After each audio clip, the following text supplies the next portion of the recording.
Dave Palumbo with another RX Muscle Rant, brought to you by Redcon One. Today's topic, drug testing and the ridiculousness of it in some other venues other than just bodybuilding.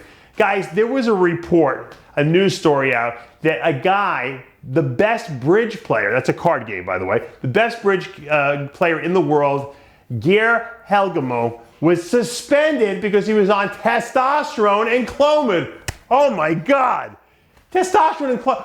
What benefit does testosterone and Clomid offer to a card player? That's what I want to know.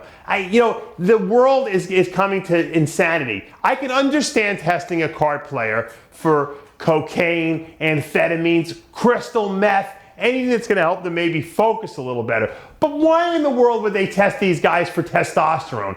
The guy probably can't get it up, and he was taking a little testosterone replacement. I mean, now I understand what the story is. The story behind this drug testing is that the Bridge Association is under the auspices of WADA, which is the World Anti-Drug Drug Agency, and they can do random testing and they do in competition testing. But why would Bridge be subject to the performance-enhancing drugs that you see in sports, where guys are actually exerting physical musculature? I understand the mental aspect of it. Don't you think that there should be separate drug testing criteria for different sports? I mean, if the guy's an older guy and he wants to take hormone replacement, who cares? They strip this guy of his title, of his money. He's the Ronnie Coleman of the bridge world. Now, ironically, when they try to get comment from him, he's evidently in jail on some kind of tax fraud. So he might not be the greatest guy of all time, but that doesn't mean that he did anything wrong by taking a little testosterone, because to raise his testosterone levels up. He certainly, if anything, probably testosterone will distract you from being focused on bridge. From what I understand, a lot of times, like when people play musical instruments, they take beta blockers, which is something that a bodybuilder certainly wouldn't take. It's not performance enhancing in a physical aspect, but it enables you to not get nervous. It lowers your heart rate a little bit, and it enables you to, if you're going to play a musical instrument, maybe try out for a symphony or something like that, enables you to play with, I guess, less anxiety.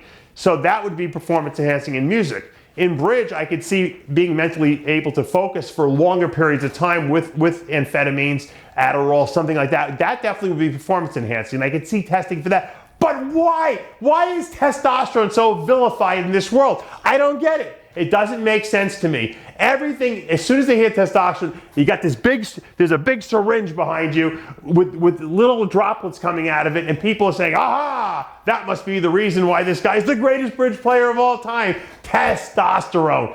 Please, guys, you know what?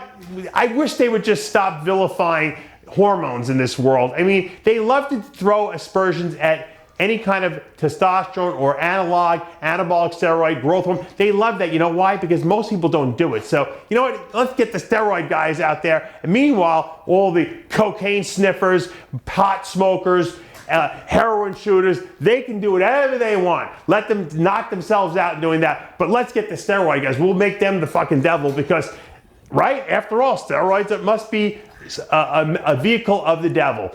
This guy must be a bad guy because he's in jail, right? He tax fraud. It must have been the testosterone that made him, steal from the government and not pay his taxes.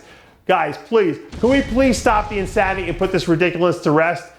Geir, I feel for you. They should not have stripped you. If you're the best bridge player in the world, that's great, and you should be celebrated for that. You certainly shouldn't be vilified for that. Hey, if you stole from the government, you deserve to be in jail. But when you get out, I hear, hopefully, you'll be reestablished as the best bridge player in the world again. I hear he's a real maverick. Love to get you on my TV show. Contact me if you're watching this.